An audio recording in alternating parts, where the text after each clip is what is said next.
Suara Yesus ku dengar, hai Maria tenang.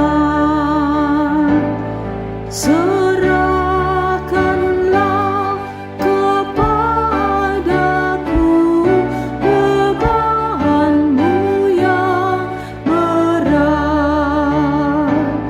Kepada Yesus Tuhanku, ku datang berserah. Jiwaku yang letih lesu, dibuatnya lega.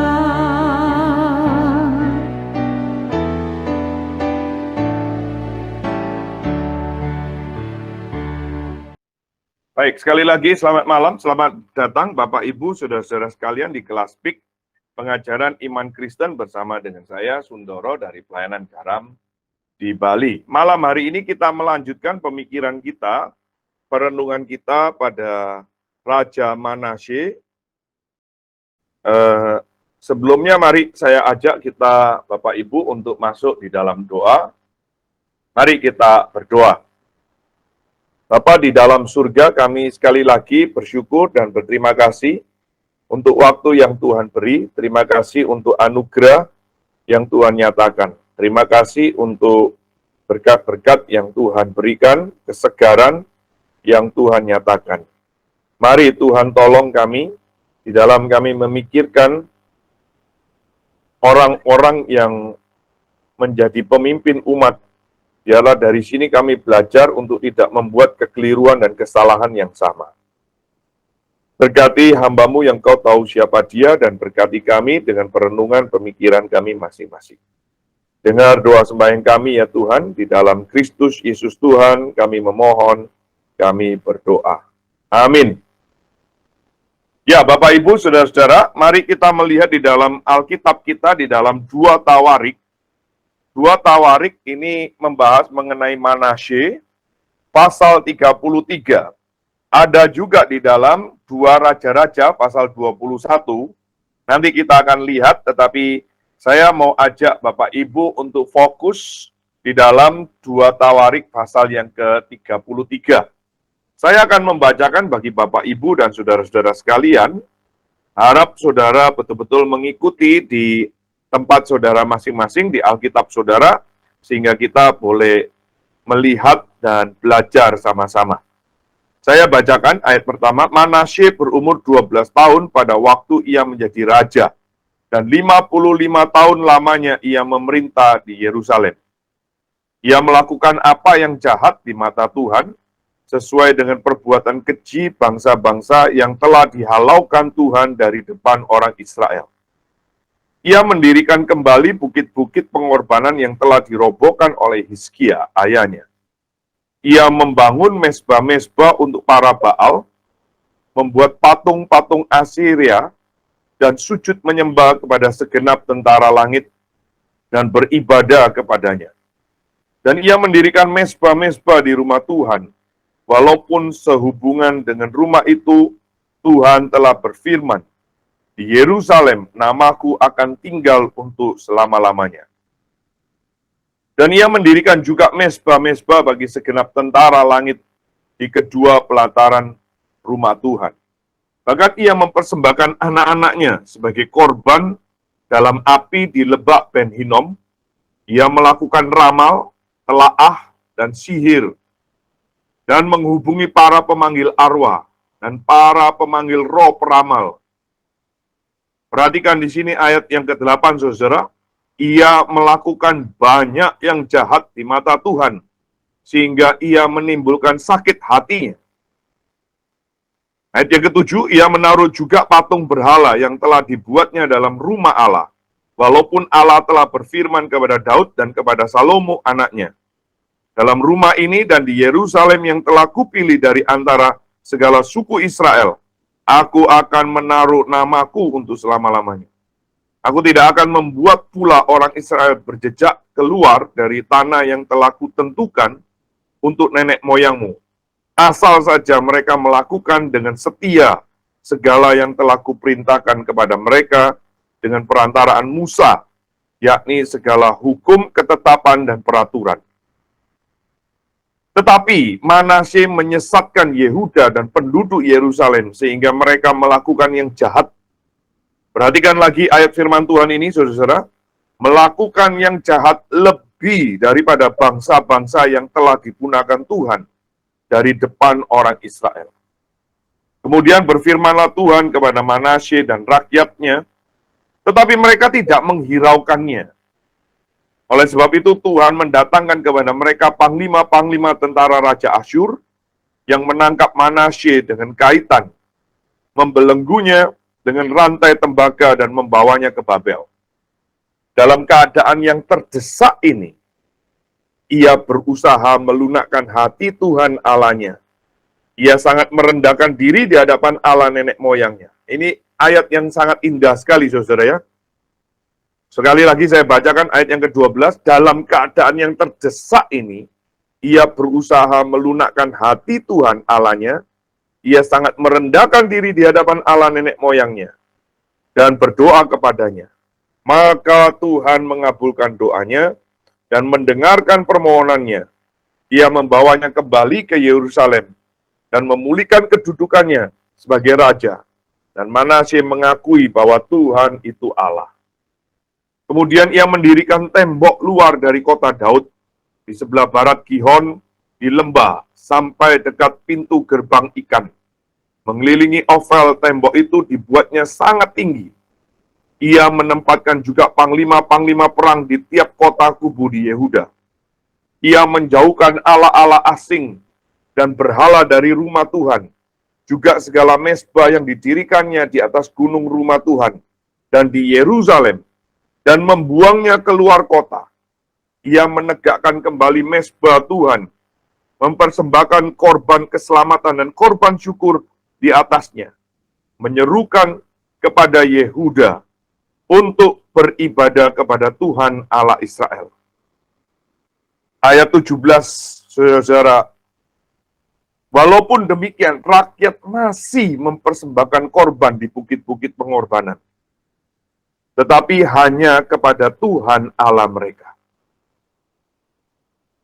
Selebihnya dari riwayat Manasye, doanya kepada Allahnya, dan ucapan-ucapan para pelihat yang berkata-kata kepadanya dengan nama Tuhan Allah Israel. Sesungguhnya semuanya itu terdapat dalam riwayat Raja-Raja Israel. Doanya dan pengabulan doanya, segala dosa dan ketidaksetiaannya, semua tempat di mana ia telah membangun bukit-bukit pengorbanan, serta mendirikan tiang-tiang berhala dan patung-patung sebelum ia merendahkan diri. Sesungguhnya semuanya itu tertulis dalam riwayat para pelihat. Kemudian Manasye mendapat perhentian bersama-sama dengan nenek moyangnya, dan ia dikuburkan di dalam istananya. Maka Amon anaknya menjadi raja menggantikan dia. Pembacaan kitab suci sampai di sini, saudara. Mari saya ajak sekali lagi berdoa. Bapa di surga, kami sudah membaca firman-Mu. Mari Tuhan, bacalah hidup kami, pikiran kami, dan segala rencana-rencana, rancangan-rancangan kami. Biarlah itu berkenan dan menyenangkan hati Tuhan, bukan menyakitkan hati Tuhan. Tuhan tolong kami, dalam Kristus Yesus Tuhan kami memohon. Amin. Bapak, Ibu, saudara-saudara sekalian, Raja Manasye ini, sekali lagi ya, ini Tawarik itu membahas raja-raja Yehuda. Israel pecah menjadi dua, yang utara dan selatan. Yang utara biasanya disebut Israel, yang selatan disebut Yehuda. Dan Manasye ini terkenal kejahatannya, saudara. Kalau saudara tadi membaca dari ayat 1 sampai ayat 6, itu kejahatan-kejahatan yang dilakukan oleh Manasye itu ya. Manasye melakukan banyak kejahatan. Dia beribadah kepada banyak dewa, dia mendirikan ulang bukit-bukit pengorbanan, lalu bahkan dia itu, saudara-saudara, mempersembahkan anak. Nah, ini satu hal yang keji, yang Tuhan tidak pernah perintahkan, dan itu Tuhan larang, saudara, mempersembahkan anak sebagai korban. Itu satu perbuatan yang keji. Tetapi itu yang dilakukan oleh Manasye, Bapak Ibu, saudara-saudara. Dan itu menyakitkan hati Tuhan. Jadi kalau saudara lihat itu, saudara, sangat jahat sekali ya. Makanya dia ini raja yang lalim ya. Raja yang jahat.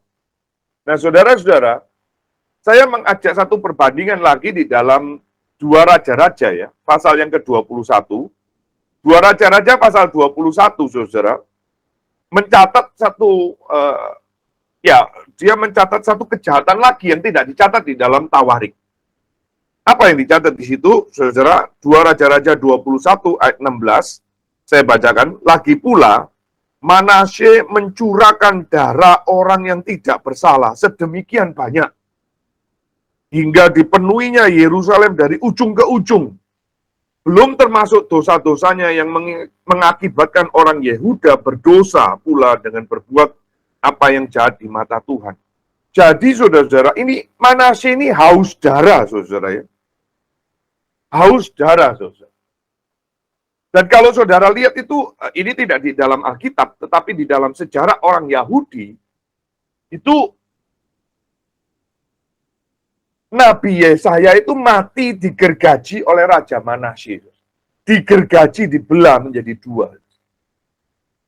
Jadi kejahatannya ini luar biasa. Makanya di dalam ayat yang ke-6 tadi kita baca, ia melakukan banyak yang jahat, kata Tuhan, kata firman Tuhan. Banyak yang jahat di mata Tuhan, sehingga ia menimbulkan sakit hati. Luar biasa ini kejahatannya Manasye, saudara. Dia ke dukun-dukun, ya, dia mencari arwah-arwah, dia mencari peramal-peramal. Itu satu hal yang dibenci oleh Tuhan. Kalau saudara nanti belajar di dalam imamat, ya, itu dilarang oleh Tuhan, sangat dibenci sama Tuhan. Dan saudara-saudara kalau lihat tadi membaca ayat 10 sampai ayat ke-11, Tuhan tidak membiarkan kejahatannya Raja Manasye dan kekejiannya ini terus berlanjut, saudara ya. Sehingga Tuhan kirim orang Asyur, lalu mereka dikalahkan dan mereka diperbudak oleh Asyur. Dan, saudara-saudara, muncullah ayat 12 dan 13 itu. Ayat 12 dan 13 merupakan titik balik, saudara. Titik balik pertobatan yang radikal terjadi di dalam diri Manasye ini. Dia bertobat, saudara. Tuhan mendengar juga pertobatannya, saudara. Tuhan mendengar doanya. Dan yang menarik, saudara-saudara, Tuhan pulihkan. Tuhan memulihkan dia dalam kedudukannya sebagai raja. Dan kalau saudara tadi kita sudah membaca, ayat 14 sampai ayat yang ke-17, 18, saudara ya. Itu menarik sekali, saudara. Kita menemukan Manasye itu hidup sesuai dengan pertobatannya. Dia sudah bertobat. Banyak orang yang bertobat, tetapi setelah pertobatan, setelah dibaptis, tidak sesuai lagi dengan pertobatannya. Tidak demikian dengan Manasye. Dia bertobat secara radikal dan hidupnya pun juga bertobat. Dia, ini didaftarkan, saudara, lalu dia mendirikan tembok, ya, lalu membuat mesbah-mesbah dupa yang asing itu dirobohkan dan lain sebagainya. Jadi dia menghidupi pertobatannya. Nah, ini pelajaran apa yang bisa kita ambil dari kehidupan Manasye ini, saudara? Mari kita lihat ya, apa yang firman Tuhan ajarkan kepada kita, sehingga kita boleh belajar dan menjadi orang yang berbijaksana. Yang pertama ya, saudara, yang pertama ya, Manasye kita bisa lihat itu adalah pendosa yang paling buruk. Bukan saja paling buruk, saudara, dia pendosa yang paling berani. Saudara lihat itu ayat 1 sampai ayat 2 sampai ke 9 itu ya, saudara ya. Itu daftarnya, saudara. Daftar kelaliman dan kejahatan yang dilakukan oleh Manasye. Seorang pemimpin yang sudah menyalahgunakan tahta untuk berlaku jahat, untuk berlaku keji, bahkan melupakan itu kedaulatan Tuhan. Dia berfokus kepada dirinya, dia merasa diri yang berkuasa, dia bisa berbuat apa saja, maka dia berani melakukan kejahatan. Sampai ayat firman Tuhan mengatakan itu sungguh ini menyakitkan hati Tuhan. Ayat yang ke-6 tadi. Ada orang ya saudara yang berani berbuat jahat sedemikian rupa ya. Ada orang yang melakukan kekejian, kejahatan yang dia lakukan. Bukannya akibat mereka itu tidak pernah mendengar tentang Tuhan, saudara. Jangan lupa, minggu lalu kita sudah membahas mengenai Hizkia. Yang dibahas oleh hambanya Bapak Penginjil Eben. Raja Hizkia itu, Pak Eben memberikan tema dan memberikan judul itu, Raja yang saleh, bukan? Dia raja yang saleh. Dia ada di dalam keluarga yang saleh. Tetapi kok anaknya ini loh saudara, ini Manasye begitu kejam, begitu jahat, begitu keji. Saudara membaca tadi, bukan tadi ya, mungkin minggu lalu sempat disinggung sedikit oleh Pak Penginjil Eben. Hizkia kan mengalami sakit, saudara. Hizkia jatuh, sakit, tapi Tuhan pulihkan. Dan Tuhan kasih umurnya tambahan, 15 tahun. Tetapi Hizkia juga jatuh di dalam dosa kesombongan di masa akhir pemerintahnya. Dia merendahkan diri di hadapan Tuhan, disembuhkan, lalu Hizkia lupa tidak berterima kasih kepada Tuhan. Saya yakin, saudara-saudara ya, Manasye itu kan sebagai anak ya, pasti melihat bagaimana Tuhan berkarya kepada bapaknya. Manasye juga melihat sebagai ahli waris tahta kerajaan itu. Dia juga melihat bagaimana Yesaya dan orang-orang saleh itu yang ada di dalam kerajaan membebaskan orang Yehuda dari Sanhedrin. Sanhedrin ya. Dikepung, saudara, ayat 32. Dia diancam lalu surat itu dipaparkan di bait Allah oleh Hizkia bapaknya. Tetapi lu kok begini ya, nggak bisa menjadi pelajaran ya, saudara. Ini menjadi peringatan ya, saudara, dan pelajaran bagi saudara dan saya ya. Penting bagi saudara-saudara yang punya anak ya. Kita sebagai orang tua, ini bicara tentang pendidikan anak, saudara. Jangan lupa konsep anugerah dalam mengajarkan, menanamkan, atau mewariskan iman Kristen kepada mereka.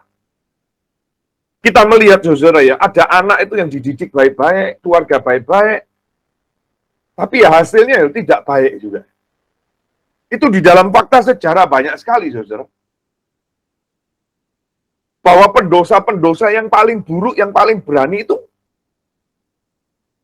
saudara-saudara bisa kaget loh. Anak seorang pendeta, saudara. Anak seorang majelis. Anak seorang aktivis gereja. Saudara nanti ketik di Google ya. Hugh Hefner. Itu pendiri Playboy. Majalah Playboy. Video Playboy. Itu anak pendeta Metodis, saudara. Friedrich Nietzsche. Seorang filsuf ateis yang terkenal. Yang mempengaruhi dunia menjadi melawan Tuhan. Itu anak pendeta Lutheran di Jerman. Charles Darwin, penemu, pencetus teori evolusi, itu berasal dari keluarga yang sangat aktif di gereja. Nietzsche, Darwin, itu orang-orang yang dulu aktif, ikut dalam paduan suara, ikut dalam PA, ikut dalam PIK, begini, saudara. Tapi loh, kok hasilnya seperti itu ya? Nah, ini menjadi peringatan bagi saudara dan saya. Ya. Itu sebabnya saya dengan anak-anak saya selalu ingatkan kepada mereka. Papa tidak bisa mewariskan engkau kekayaan. Papamu tidak bisa kaya. Tetapi yang aku wariskan itu adalah iman. Karena iman ini yang menyelamatkan. Dan kalaupun misalkan andai kata engkau tidak mau percaya juga, itu memang ada bagian salah papa. Tetapi papa harus ingatkan, bahwa iman itu keputusan kamu juga. Pilihan kamu juga. Kamu yang nanti bertanggung jawab kepada Tuhan.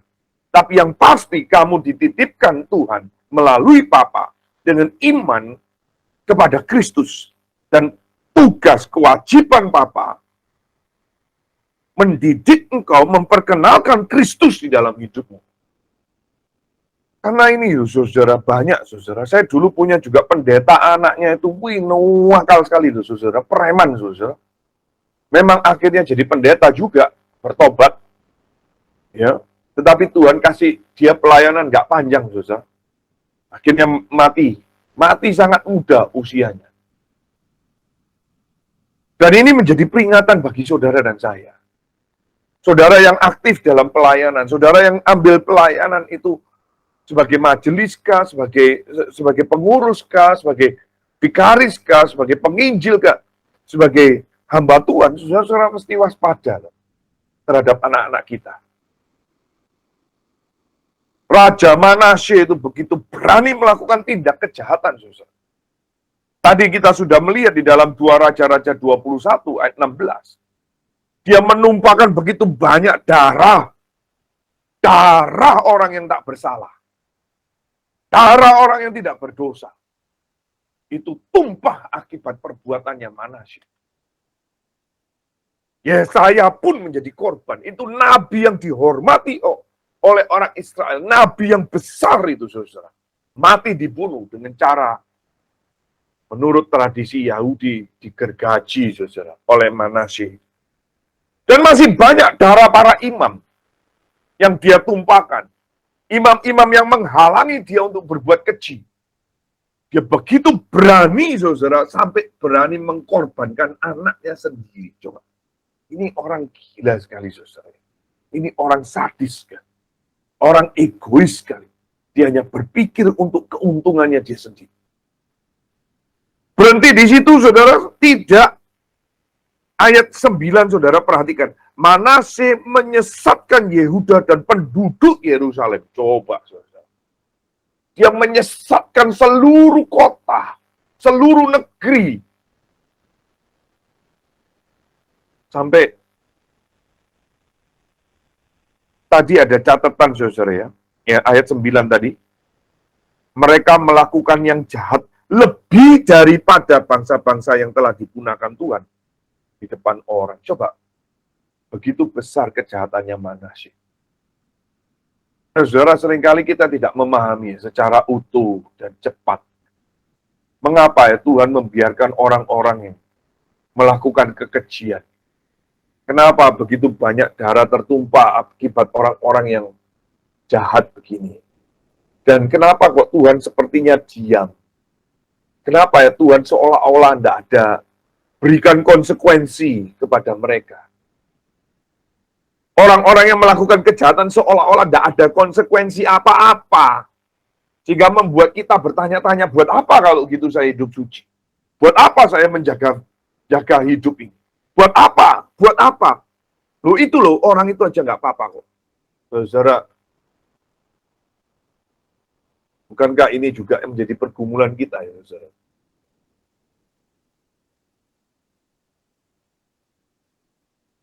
Kita melihat ya anaknya, ayahnya orang yang baik-baik, anaknya kok begitu ya.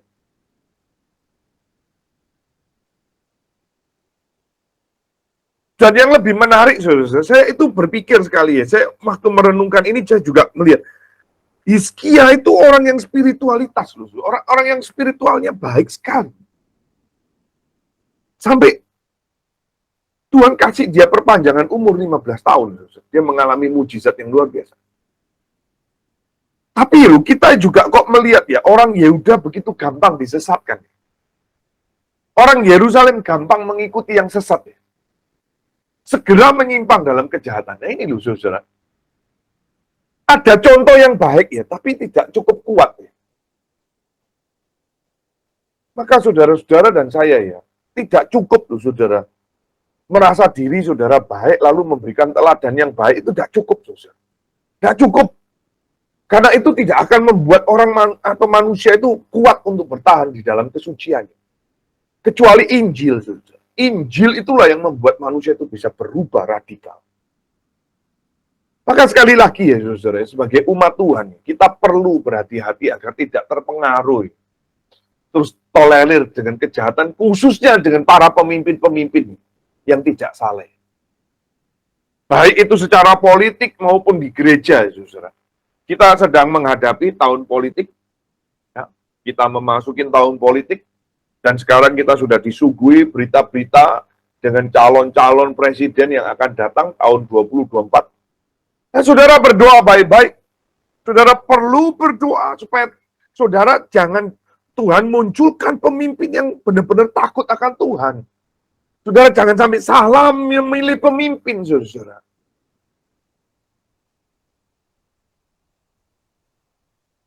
Kita melihat loh di raja-raja, pemimpin yang baik itu pengaruhnya tidak sekuat dengan pemimpin yang jahat. Ada pemimpin yang baik tapi tidak sekuat pengaruhnya kepada mereka yang jahat itu. Jadi rakyat itu sangat mudah sekali disesatkan. Gereja juga sama. Gereja juga sama. Saya beberapa kali bicara dengan teman-teman ya.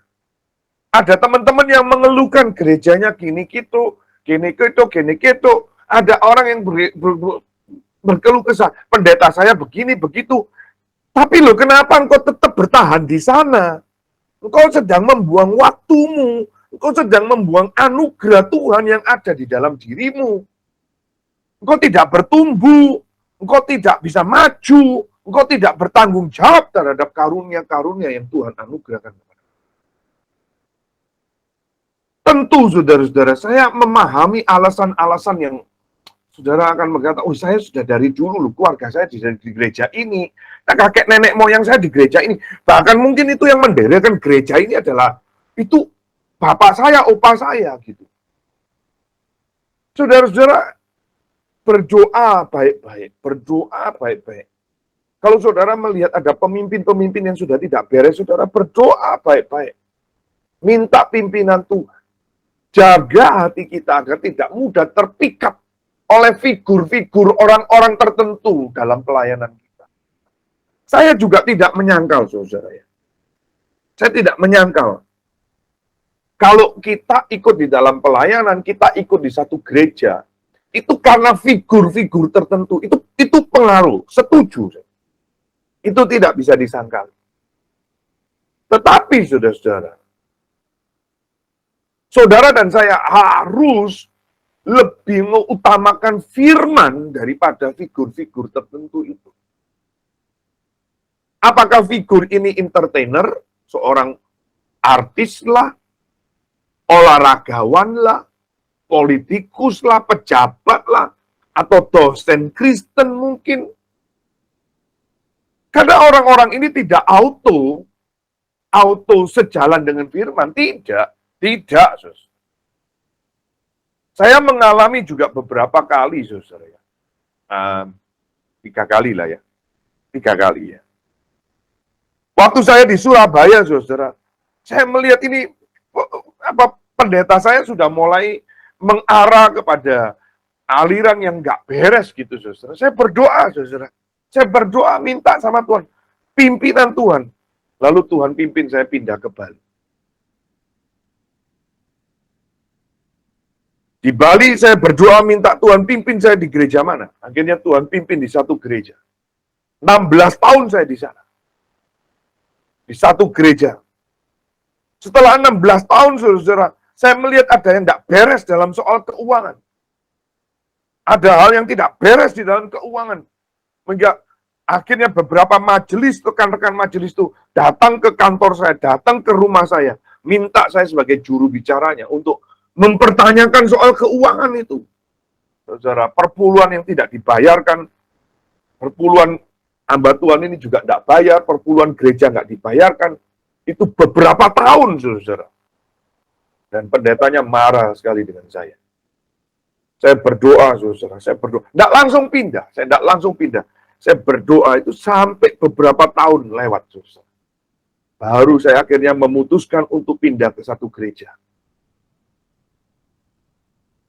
Satu gereja lagi saya 16 tahun, saudara-saudara. Saya berjemaat di situ.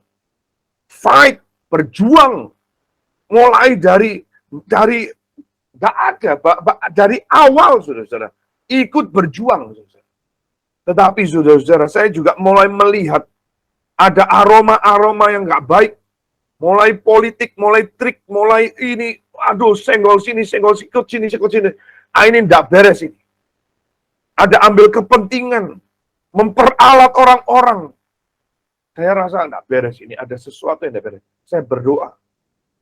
Dan saya akhirnya, saudara-saudara, setelah 16 tahun, saya dituduh ini. Oke, fine. Itu saya melihat cara Tuhan untuk mendesak. Akhirnya saya berpikir, saudara, cukup lama, saudara. Cukup lama. Hampir 3 tahun itu, saudara. Selama masa pandemik ini. Akhirnya saya memutuskan, oke, minta pimpinan Tuhan yang lebih jelas untuk merintis satu pelayanan. Saudara-saudara, itu tidak mudah. Saudara dan saya harus melatih diri dan konsisten berani pegang mana yang firman Tuhan, mana yang bukan. Jikalau Sundoro sudah tidak lagi pegang prinsip kebenaran firman Tuhan, nggak usah ikut pik. Nggak usah. Saudara buang waktu, saudara. Nggak usah ikut pik. Nggak usah saudara sharingkan. Nggak usah dukung pelayanan garam. Nggak usah. Saudara dukung pelayanan-pelayanan yang lain. Saudara dukung hamba-hamba Tuhan yang lain yang takut akan Tuhan. Nah, ini penting, saudara. Jangan karena sungkan lah. Jangan karena saudara lalu, nggak enak sama Sundoro. Saya kenal sudah lama. Nggak, saudara. Tidak menjadi jaminan. Tapi yang menjadi jaminan itu adalah, apakah sang hamba Tuhan ini, sang pemimpin ini, tetap di jalur firman Tuhan. Kalau enggak, saudara. Tetapi pertanyaannya lagi, saudara tahu dari mana kalau hamba Tuhan ini tetap di jalur firman Tuhan? Kalau saudara enggak belajar juga firman Tuhan. Itu sebabnya, saudara, saya mendorong. Dan saya sharingkan di dalam broadcast list ini, orang-orang yang pelayanan garam ini. Saya memberikan seminar-seminar yang baik. Saya mendorong saudara ikut di seminar-seminar hamba-hamba Tuhan yang baik, yang Tuhan pakai. Yang sudah teruji. Sehingga saya tidak akan menyesatkan saudara. Kalau ada seminar-seminar yang saya hamba Tuhan yang tidak tahu, atau saya tahu ini tidak benar, saya tidak akan sharingkan, saudara.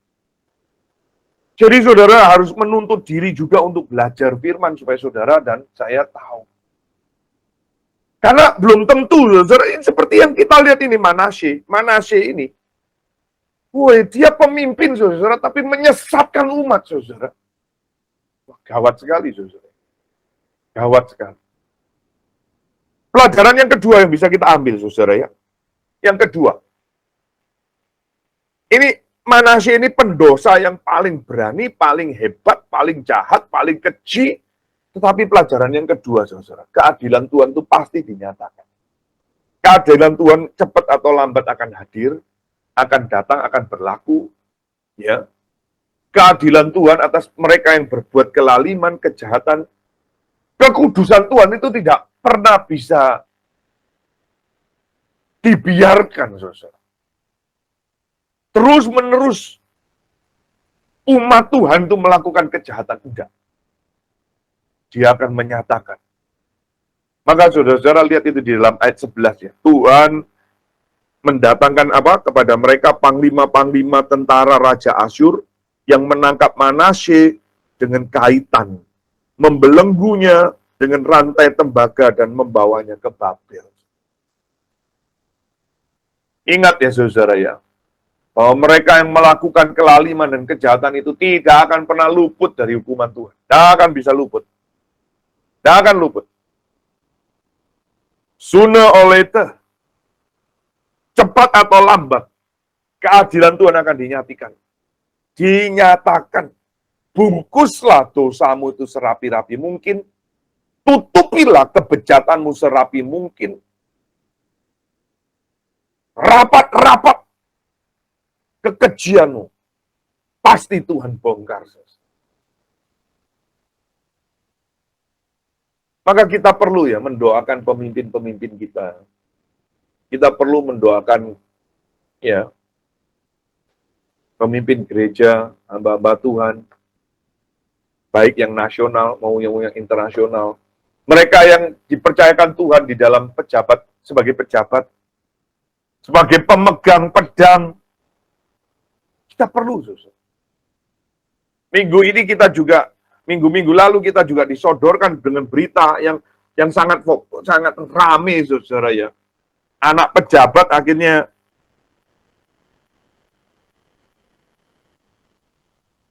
ya membuat bapaknya pun dipecat, saudara. Karir yang sudah dibangun begitu lama, begitu susah, habis, saudara.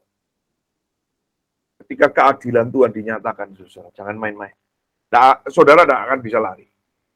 Mari kita lihat di dalam surat 2 Petrus, saudara. Surat 2 Petrus pasal yang kedua.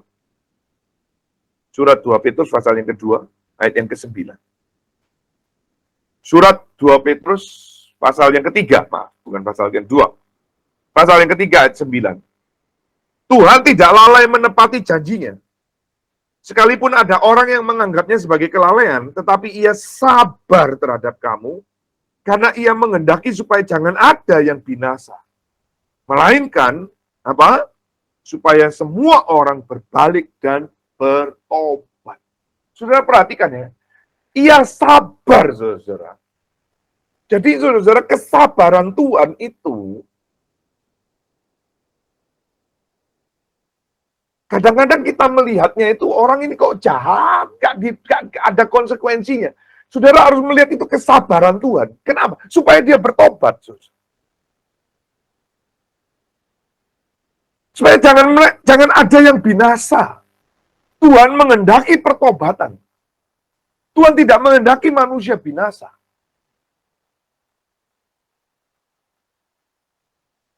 Billy Graham mengatakan dalam satu khotbahnya, saudara.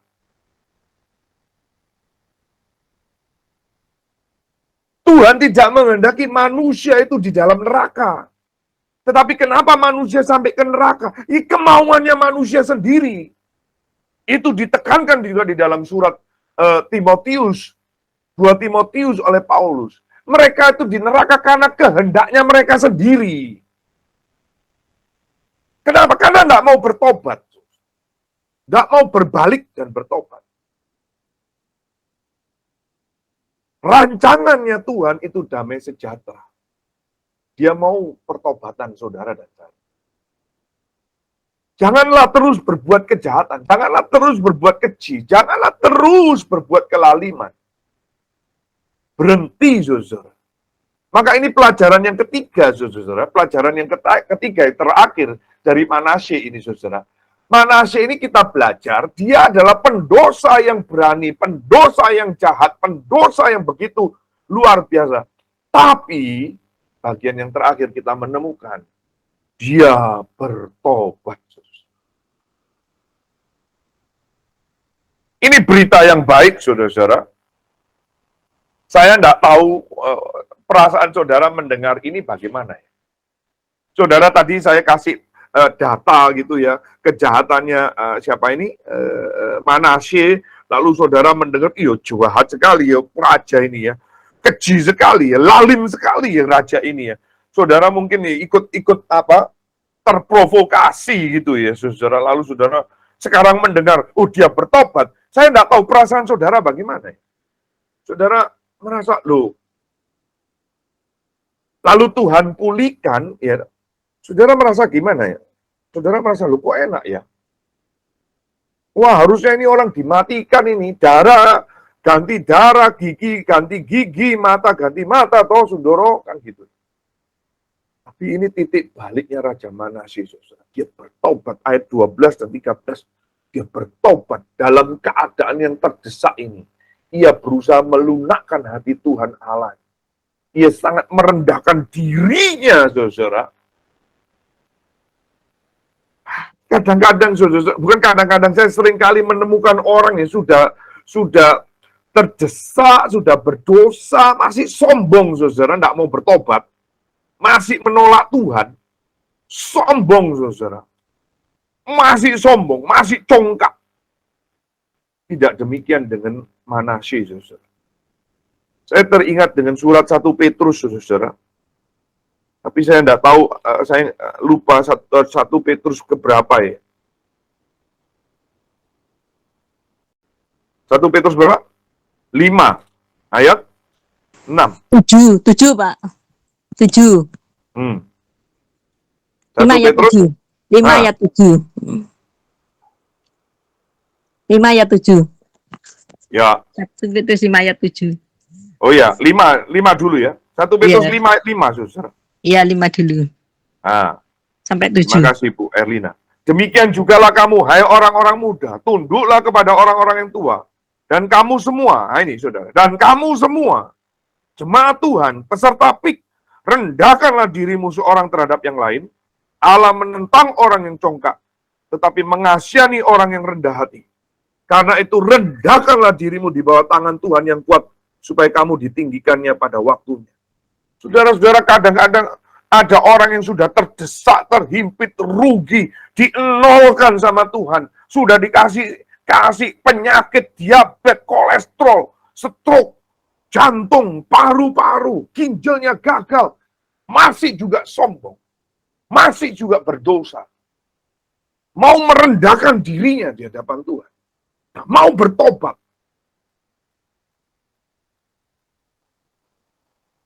Kita sekarang belajar Manasye, bukan? Minggu lalu kita belajar Hizkia. 2 minggu yang lalu kita belajar Ahaz, bukan? Kakek daripada Manasye. Saudara, lihat itu di 2 Tawarik 28 ya. 28 ayat 22.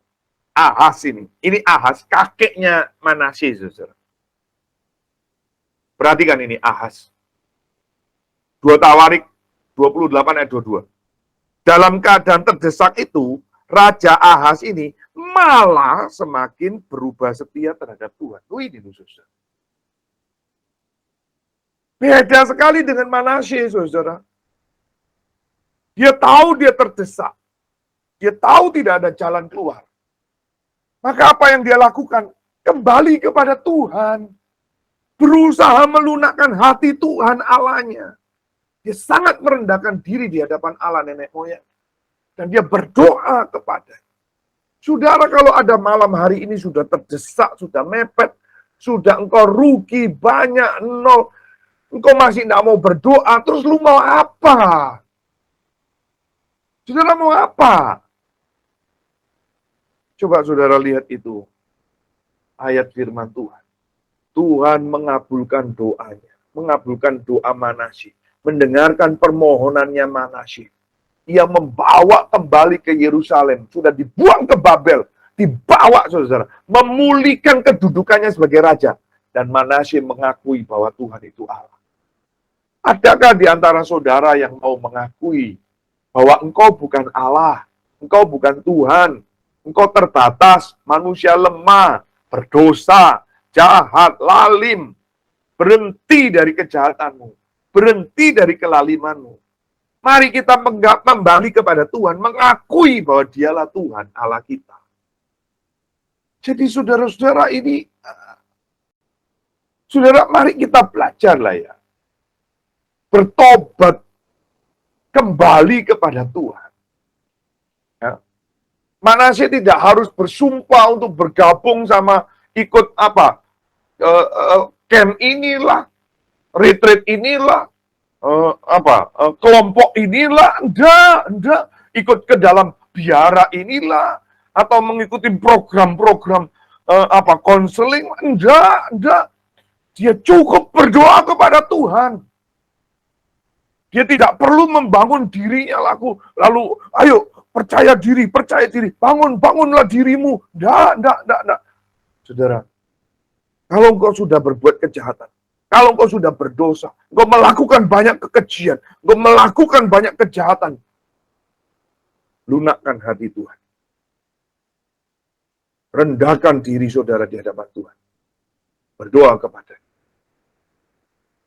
Maka Tuhan akan mengabulkan doa dan mendengarkan permohonan. Saudara, ini firman Tuhan, saudara. Ada di antara Bapak Ibu yang malam hari ini hadir bertanya kepada saya. Pak Sundoro, bagaimana itu kalau dosa-dosa masa lalu? Apakah perlu diakui di depan jemaat? Saya katakan, enggak. Dosa-dosa masa lalu diakui di depan orang banyak. No, tidak. Itu tidak biblical. Itu tidak alkitabiah. Tapi kalau engkau pernah berbuat kejahatan, bahkan engkau mencurahkan darah begitu banyak, apa yang saudara lakukan? Datang kepada Tuhan. Lunakkan hati. Rendahkan diri saudara. Berdoa kepada Dia. Minta belas kasihan. Minta pengampunan dari Dia. Itu yang diajarkan Alkitab. Dari sini saudara ya, kita belajar ya, arti dan prinsip penting pertobatan. Prinsip penting dari pertobatan saudara. Yang pertama ya, beralih dari Allah, beralih kepada Allah dari dosa kepada Allah. Ini berubah arah saudara. Melakukan perbuatan-perbuatan yang sesuai dengan pertobatan. Dulu melawan Allah, sekarang kembali kepada Allah. Dulu menyakiti hati Allah, sekarang berusaha menyenangkan hati Allah. Dan harus sesuai dengan pertobatannya, saudara. Loh, saudara, berarti ini kan bertentangan dengan diselamatkan karena iman. Kita kan diselamatkan karena iman. Berarti ini berlawanan? Tidak. Ini tidak bertentangan. Sebab orang yang mengalami keselamatan yang sejati akan nampak dari hidup pertobatannya. Ini seperti satu koin dua sisi. Puji Tuhan, kemarin saya ada kesempatan melayani di negara, bersama jemaat Tuhan di negara kemarin, bersama dengan hambanya, Bapak Penginjil Kadek Sumartana. Di situ saya juga tekankan, saudara sudah di dalam Kristus, puji Tuhan. Saudara sudah dibaptis, puji Tuhan. Tetapi harus sesuai dan harus ada pertumbuhan, harus ada pertanggungjawaban, harus sesuai dengan status kita sebagai anak-anak Allah. Kalau enggak, kita akan jadi bahan olok-olokan. Kita akan jadi hina. Saudara lihat itu Manasye, ayat 15-16. Ya, ia menjauhkan Allah-Allah asing dan berhala dari rumah Tuhan. Juga segala mezbah yang didirikannya di atas gunung rumah Tuhan dan di Yerusalem. Dan membuangnya keluar kota. Berubah, saudara. Dulu membangun, sekarang enggak. Sekarang dirombak itu. Dibuang, dirontokkan. Lalu, ia menegakkan kembali mezbah Tuhan, ayat 16. Mempersembahkan korban keselamatan dan korban syukur di atasnya. Menyerukan kepada Yehuda untuk beribadah kepada Tuhan Allah Israel. Ini, saudara. Ada perubahan hidup yang sesuai dengan pertobatan. Ada banyak orang ngaku sudah Kristen tapi hidupnya masih brengsek. Ada orang yang katanya sudah Kristen tapi hidupnya bikin kacau. Lingkungan lah, masyarakat lah, bahkan kota, bahkan negeri ini. Itu bukan Kristen. Itu labelnya saja, casingnya saja Kristen. Prinsip penting yang kedua, saudara, pertobatan itu apa? Meninggalkan kemampuan diri dan menyerahkan diri sepenuhnya kepada belas kasihan Tuhan yang sejati, yang sebetulnya kita tidak layak menerima. Meninggalkan kemampuan dan menyerahkan diri. Saudara rasa dulu mampu, sekarang saya tidak mampu. Maka karena saya tidak mampu, saya menyerahkan diri saya kepada Tuhan. Tapi kalau saudara terus masih merasa mampu, Tuhan akan biarkan saudara. Tuhan biarkan sampai saudara terdesak. Kerendahan hati adalah inti dari pertobatan. Allah menentang orang yang sombong. Tadi kita sudah baca di dalam Petrus. Dia melawan orang yang congkak. Orang-orang yang demikian berpikir bahwa mereka cukup dengan dirinya sendiri. Tidak perlu Tuhan. Saya bisa sendiri kok. Saya bisa sendiri. Oke, fine. Tuhan akan serahkan saudara. Saudara akan mengalami kehancuran demi kehancuran. Saudara tidak mau mengakui bahwa saudara adalah orang yang berdosa dan bergantung sepenuhnya kepada Tuhan. Saudara tidak mau merendahkan diri dan tunduk pada jalan Tuhan. Fine. Saudara akan hancur. Saudara akan rugi. Tuhan tidak akan rugi. Tuhan tidak akan pernah rugi. Yang ketiga, yang terakhir, saudara ya. Pentingnya mengenai pertobatan, saudara. itu menghasilkan berkat-berkat Allah yang saudara dan saya tidak layak untuk menerima. Ini Manasye dipulihkan ya. Setelah bertobat, dia sudah dibuang ke Babel, dipulihkan, saudara.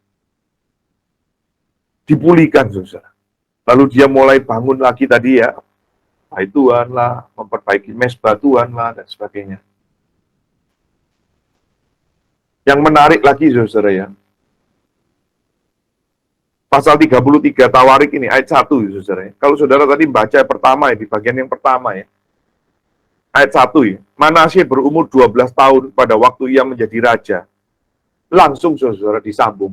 Dan 55 tahun lamanya ia memerintah di Yerusalem.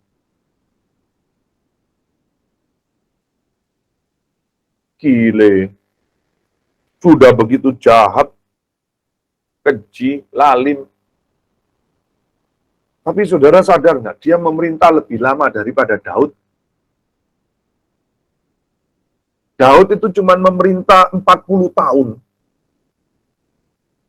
Padahal Daud adalah orang yang sangat diperkenan oleh hati Tuhan sendiri, saudara.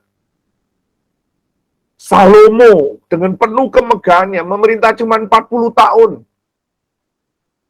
Hizkia yang raja yang saleh cuma 29 tahun.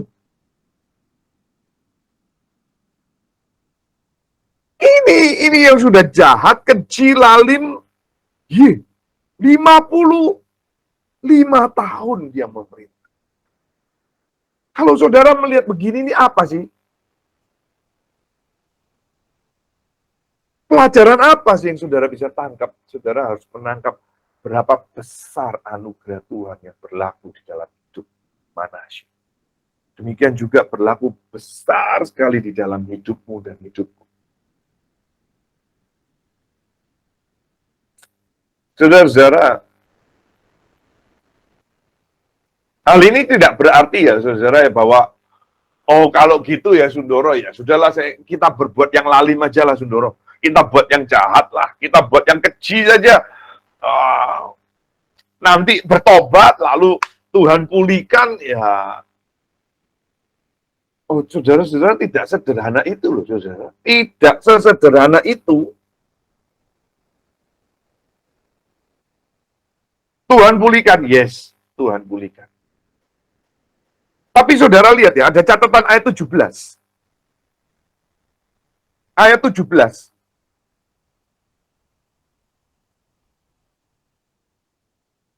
Ayat 13 merupakan turning point, titik baliknya pertobatannya si Manasye. Lalu 14, 15, 16 hidup pertobatannya, tetapi ada 17 sisipan saudara-saudara, ayat 17. Walaupun demikian, rakyat masih mempersembahkan korban di bukit-bukit pengorbanan.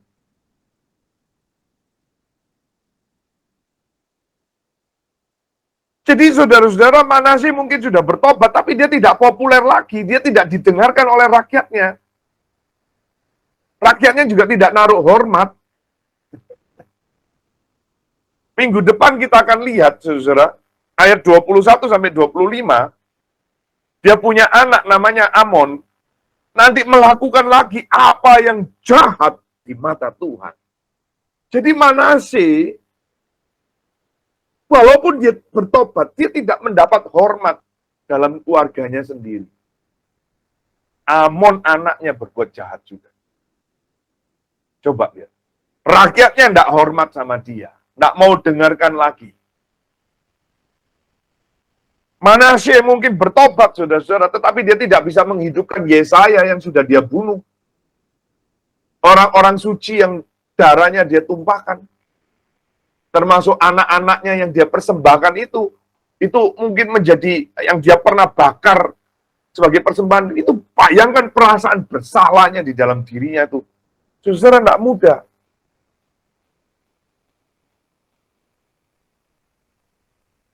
Memang Tuhan pulihkan, iya. Rahmatnya itu begitu melampaui dosa-dosa kita. Tetapi saudara, sekali lagi tidak mudah. Tidak sederhana. Tetapi saudara-saudara, yang pasti adalah dia tidak Tuhan tidak menginginkan seorang pun binasa, agar semua orang bertobat. Saudara lalu berkata, waduh, Sundoro nggak fair ya, nggak fair dong kalau begini. Memang, saudara-saudara, memang nggak fair, ini nggak adil. Belas kasihannya Tuhan tidak akan pernah adil dalam pandangan manusia. Tetapi kalau saudara mau adil, mau fair, maka tidak ada satupun dari kita yang layak menerimanya. Satupun kita tidak ada yang bisa selamat. Semuanya harus binasa. Karena upah dosa itu maut. Itu fair baru. Bukankah semua sudah berdosa, termasuk saudara dan saya? Apakah saudara merasa dosamu paling layak untuk diampuni dan orang lain tidak? Tidak, saudara. Mungkin saudara berkata, atau saudara yang dengar khotbah ini, saudara, saya tidak tahu apa yang sedang kau hadapi, kau rasa dikejar-kejar oleh Tuhan, Tuhan mau menghukum engkau? Tidak, Tuhan mau engkau bertobat. Dia tidak menghendaki kebinasaan. Apakah engkau orang yang berdosa paling buruk? Tuhan justru mau engkau kembali. Berpaling kepadanya. Tinggalkan dosa, saudara. Dia akan mengampuni. Tidak ada yang bisa diharapkan. Tidak ada yang bisa diharapkan kecuali kasih karunia Tuhan. Itu sebabnya Kristus hadir. Itu sebabnya dia memberikan anaknya yang tunggal. Supaya saudara dan saya tidak binasa, tetapi beroleh hidup yang kekal. Di dalam perbuatan Kristus itulah membenarkan dirimu dan diriku. Kita sekarang dijadikan anak-anak Allah, itu karena jasa Kristus. Bukan karena kebaikanmu dan kebaikan. Maukah saudara menerima pengampunan di dalam Kristus Yesus? Maukah engkau hidup di dalam pertobatan? Mari kita berdoa. Bapa di dalam surga, kami sudah memikirkan dan merenungkan firman-Mu. Mari Tuhan, pakailah kami, tariklah kami. Jangan biarkan kami hidup terus di dalam keberdosaan kami.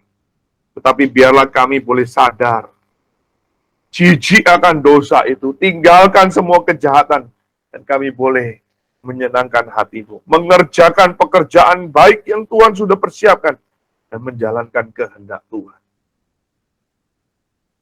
Terima kasih Tuhan untuk firman yang Engkau berikan kepada kami, sehingga kami boleh belajar dan mengerti Manasye. Kami tidak melakukan kebodohan, kesalahan yang sama. Dalam Kristus Yesus Tuhan, kami berdoa dan memohon. Amin. Amin. Saudara-saudara, Bapak Ibu, saya ingin sampaikan, ini ada 36 orang masih, sudah tinggal lagi 35, baru sebut 35, sudah 34, adalah kabur lagi. Ya, mungkin karena cuaca saya juga nggak tahu. Minggu depan kita akan membahas Raja Amon, saudara ya. Raja Amon singkat tanpa prestasi. Nah ini anaknya daripada Raja Manasye yang hari ini kita bahas ya saudara ya. Raja Amon minggu depan. Harap saudara bisa mengikuti lagi seri Raja-Raja di Yehuda ini. Nah saudara-saudara, saya juga berbagi kesempatan untuk Alkitab, kita masih membutuhkan banyak. Ya, kemarin juga sudah kita salurkan 6 Alkitab kepada jemaat Tuhan di negara. Lalu ada masih lagi, kita juga mendoakan untuk support hamba Tuhan sepeda motor, saudara, dan juga support beberapa hamba Tuhan di daerah-daerah untuk bulanan mereka ya.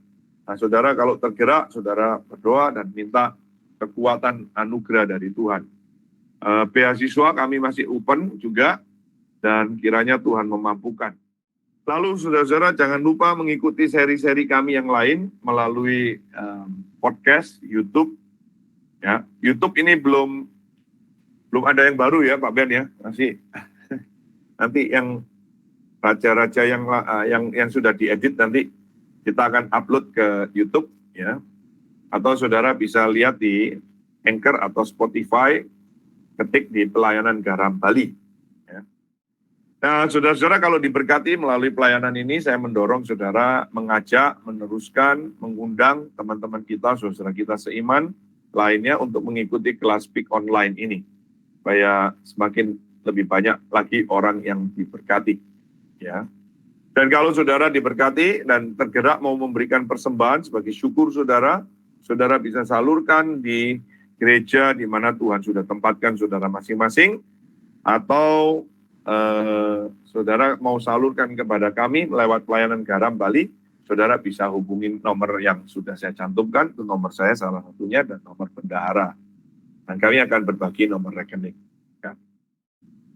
Mari Bapak Ibu, saudara-saudara, kita tutup di dalam doa, minta dengan kasih hambanya Bapak Penginjil Kadek Israel, apakah bisa memimpin kita di dalam doa menutup pertemuan kita malam hari ini? Bapak Kadek Israel. Ya. Baik. Salam. Yuk. Ya, kita akan berdoa. Halo? Ya, silakan. Bisa, Pak? Bisa. Ya, silakan. Mari kita. Bapak Surgawi, Bapak yang kami sembah, kami muliakan dalam nama Yesus. Ya. Kami sungguh bersyukur malam hari ini. Kami diberkati oleh kebenaran firman-Mu. Ya. Bagaimana Gajah Mada, biarlah kehidupan kami, pertobatan kami, betul-betul bertobat dalam Engkau Tuhan.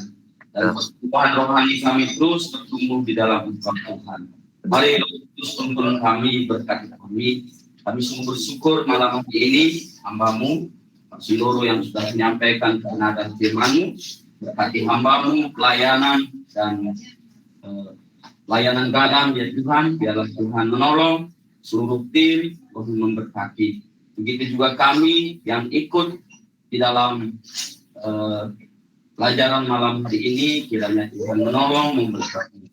Terima kasih Tuhan, kami bersyukur buat malam yang indah ini. Bila doa dan sembahyang kami di dalam nama Yesus. Amin. Amin. Amin. Puji Tuhan, Bapak Ibu, terima kasih. Selamat malam, Tuhan memberkati. Suara Yesusku